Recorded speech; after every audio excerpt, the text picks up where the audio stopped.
សួស្តីបងប្អូនទាំងអស់គ្នាមេឃត្រជាក់ឧស្សាហ៍ភ្លៀងរលឹមដូចរាល់ថ្ងៃនេះបានញ៉ាំជាមួយនឹងទឹកសម្លក្តៅដូចជាស្ងោរស្ពៃរសជាតិស្រាលអញ្ចេះនិយាយពីថាឆ្ងាញ់ណាស់រួចថ្ងៃនេះដែរគឺខ្ញុំមកធ្វើសម្លស្ងោរស្ពៃដែលជាមុខម្ហូបមួយមុខហ្នឹងគឺថាសាមញ្ញបំផុតគ្រាន់តែថា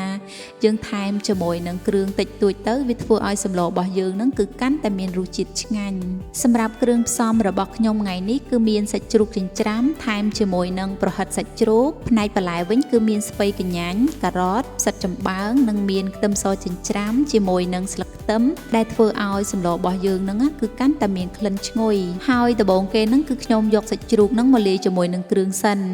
មានទឹកត្រីម្សៅស៊ុបស្ករប៊ីចេងម្រេចខ្ទឹមសនិងប្រេងឆាបន្តិចដើម្បីឲ្យសាច់និងបន្លែយើងហ្នឹងគឺបានទន់ល្អ